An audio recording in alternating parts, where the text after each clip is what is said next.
എല്ലാവർക്കും ബെറ്റൂസ് ടോക്സിലേക്ക് സ്വാഗതം. ലോഗോസ് ക്വിസിന് ഒരുങ്ങുന്നവർക്ക് യോഹന്നാൻ്റെ സുവിശേഷം 6-ാം അധ്യായത്തിൽ നിന്നുമുള്ള മോക്ക് ടെസ്റ്റ്. ഒന്നാമത്തെ ചോദ്യം, ശിമയോൻ പത്രോസിൻ്റെ സഹോദരൻ. Options: A Thomas, B Anthrayos, C Paulose, D Yohannan. ഉത്തരം ബി അന്ത്രയോസ്. രണ്ടാമത്തെ ചോദ്യം, പിതാവായ ദൈവം അംഗീകാരമുദ്ര വച്ചിരിക്കുന്നത് ആരെ? ഓപ്ഷൻസ്: എ മനുഷ്യപുത്രൻ, ബി യോഹന്നാൻ, സി ശിഷ്യന്മാർ, ഡി മോശ. ഉത്തരം എ മനുഷ്യപുത്രൻ. മൂന്നാമത്തെ ചോദ്യം, ജീവന്റെ അപ്പം ആര്? ഓപ്ഷൻസ്: എ സ്നാപക യോഹന്നാൻ, ബി യഹൂദന്മാർ, സി മോശ, ഡി യേശു. ഉത്തരം ഡി യേശു. നാലാമത്തെ ചോദ്യം, ഇവൻ ജോസഫിന്റെ പുത്രനായ യേശു അല്ലയോ എന്ന് പറഞ്ഞത് ആര്?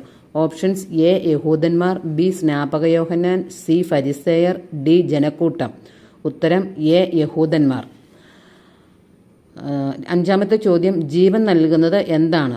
ഓപ്ഷൻസ്: എ ആത്മാവ്, ബി വചനം, സി പ്രാർത്ഥന, ഡി ഭക്ഷണം. ഉത്തരം എ ആത്മാവ്. ആറാമത്തെ ചോദ്യം, കർത്താവെ ഞങ്ങൾ ആരുടെ അടുത്തേക്ക് പോകും എന്ന് പറഞ്ഞത് ആര്? ഓപ്ഷൻസ്: എ യേശുവിൻ്റെ സഹോദരന്മാർ, ബി ശിഷ്യന്മാർ, സി ജനക്കൂട്ടം, ഡി ശിമയോൻ പത്രോസ്. ഉത്തരം ഡി ശിമയോൻ പത്രോസ്.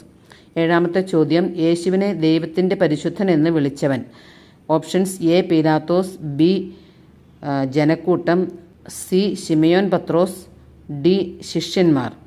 ഉത്തരം സി ശിമയോൻ പത്രോസ്. എട്ടാമത്തെ ചോദ്യം, യേശുവിനെ ഒറ്റുകൊടുത്ത യൂദാസിൻ്റെ പിതാവ് ആര്? Options: A Shimayon Pathros, B Shimayon Skariyotha, C Shimayon, D Skariyotha. ഉത്തരം ബി ശിമയോൻ സ്കറിയോത്ത.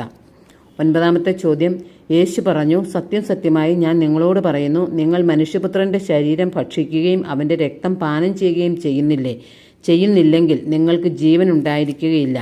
അധ്യായവും വാക്യവും എഴുതുക. Options: A Yohannan 5:43, B Yohannan 6:53, C Yohannan 5:52, D Yohannan 6:43. ഉത്തരം ബി യോഹന്നാൻ 6:53. എല്ലാവരും ഒന്ന് പരിശ്രമിച്ച് നോക്കിയിട്ട് നിങ്ങൾക്ക് എത്ര മാർക്ക് കിട്ടിയെന്ന് കമൻറ്റിലൂടെ അറിയിക്കുമല്ലോ. താങ്ക്